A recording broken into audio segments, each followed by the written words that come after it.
I want to tell you about 3 dangerous words in software testing.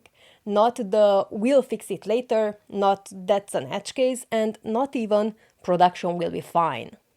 The 3 dangerous words are "works for me". I'm Imola, welcome back to Pearl Equality, the next episode of the Ethics in Software Testing series. Today we are talking about the users who never make it into your test scenarios. Not because anyone decided to exclude them, but because nobody decided to include them. Let me tell you what Amazon spent several years building. They wanted an AI-powered recruiting tool. The pitch was great. Feed it CVs, it ranks the best candidates automatically. Faster, more consistent, no human bias. They trade the model on 10 years of Amazon's hiring history. Lots of data, great data, the best data. There was one problem. 10 years of Amazon's hiring history was predominantly made by and in favor of men. The tech industry has a well-documented gender gap, and Amazon's historical decisions reflected that. This is how it is. By 2018, Reuters reported that Amazon had quietly scrapped that tool because it was systematically penalizing CVs from women. CVs that mentioned Women's Chess Club, lower score. Graduates of all women's colleges, lower score. Same financial history, same technical skills, different outcome. The tool had been tested. The accuracy metrics looked fine. The model was performing exactly as trained. The problem was that nobody had asked, is it treating all candidates equally? Because that question wasn't on the test plan. Works for me in this case means that works for the demographic we built it for, validated with it, and never questioned. This isn't just an AI problem, it's a testing problem. Bias doesn't require an algorithm. It just requires a team that only tested for one type of user and called the test complete. Let me show you how that happens and what testers can do about it. So, what works for me actually means? Let's unpack this phrase because works for me isn't malicious, isn't incomplete. Works for me means works on my device, with my internet connection, in my language, with my level of vision, my motor control, my cognitive load, my name format, my address structure. I think that you get it. That is a remarkably specific human being. Nobody at Amazon said, let's build something that discriminates. Nobody said, only test for men. They tested for accuracy. The model was accurate. But because when you are the default user in your own test scenarios, you cannot see the gaps. The gaps are only visible to the people who fall into them. Practical tip. Write down who your default user is when you create test cases. Name them. Then ask, who is this not? Start there. Bias shows up everywhere, not just in AI. The Amazon story is the visible, dramatic example, but bias in test coverage doesn't require machine learning. It shows up in very ordinary places. Let me give you a quick quiz. And please answer honestly. Does your test suite cover a user whose name contains a hyphen and an apostrophe, like O'Brien or Müller, or names written right to left? Does it cover a user who enters the date in day, month, year format rather than month, day, year format because they grew up in a country where that's the format? Does it cover a user whose phone number has more digits than the field was designed to accept because that's an international number? Every single one of these has broken real application for real users. Not because the developers were careless, because the test persona was always the person sitting at the desk who wrote the test cases. That's how people work. When the default user in your test cases is you, the edge case are everyone else who isn't you. And that's a lot of people. I want to talk about accessibility because this is where I see the biggest gap between what teams claim and what they actually do. Teams say, we are WCAG compliant. And I believe them. I believe the automated checker found no violations on the homepage. I believe the alt text is there. I believe the labels are attached to the form fields. Now, let me ask you something.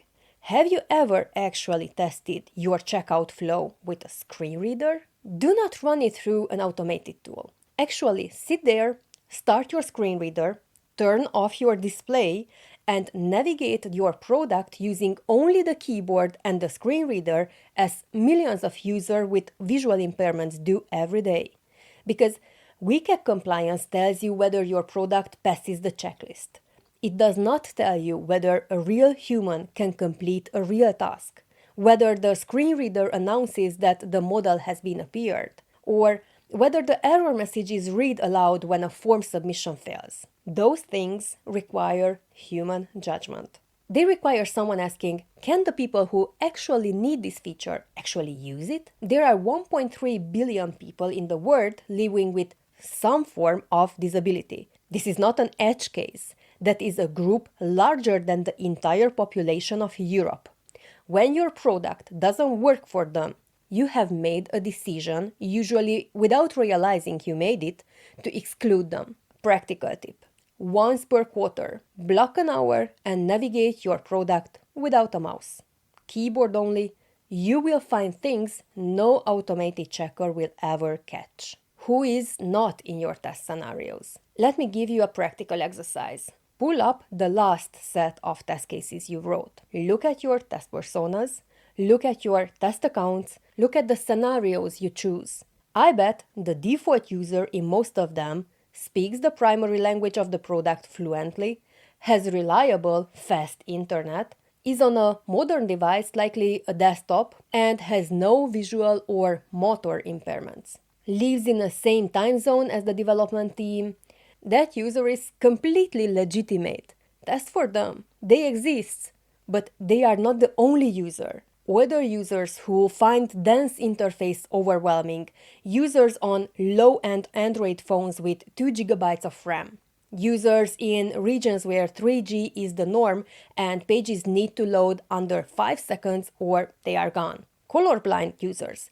Around 8% of men have some form of color vision deficiency, which means color-coded status indicators silently exclude the meaningful chunk of your audience. Users whose names include characters from Arabic, Chinese, or accented European scripts that your database might not handle gracefully. Every one of these is a real group with legitimate claim on your product. Every one of them gets excluded when nobody at the team's desk looks like them. Adding diverse personas in your test planning is not difficult. It just requires one decision. Make it someone's job to ask who we are not thinking about. So how about representation in test data? Your test accounts, your seeded data, your demo database. What does it look like? If every user is a John Smith with standard US addresses and a Gmail email account, you have built a test suite that will never catch a certain category of bug. Not the kind that breaks the system for everyone, the kind that breaks it quietly only for people whose data doesn't match the template you build. A friend of mine, let's call her Clara, was testing a healthcare application where test users had been all created by the engineering team during development. 20 test accounts. Every single one had an English first and last name, US phone numbers, a US date, a date of birth formatting, month, day, year. Then they launched in Europe. The first wave of real users arrived. Dutch names, German addresses, date formats, phone numbers starting with +31. The first onboarding step alone had 6 silent validation failures, fields that accepted the input, didn't show an error, but stored the data wrong. Every test had passed. None of the real users passed. So when you create test accounts, spend 5 minutes making them diverse. Different name formats, different countries, different date formats, different character sets. It costs you almost nothing, and it catches bugs that monoculture test data never will. So what's the moral of the story? The users your test suite doesn't see are still out there. They are using your product, or well, trying to. They are hitting the edge cases you didn't cover. And unlike the users who look like your team, they often don't have the option of just switching to a competitor that works better for them. Works for me is complete a statement. It is not complete as a test. The job is to test for the users who aren't you. That requires the deliberate decision to ask, who have we forgotten? So look at your test cases and count how many different types of users you are testing for. Not test accounts, actual user scenarios, different languages, abilities, devices, or even name formats. If the answer is basically 1, well, then you have your next sprint item. Drop a comment with a user group you've seen consistently overlooked in testing. I read everyone and I would love to compile a list in a future episode. Test for everyone. See you in the next episode.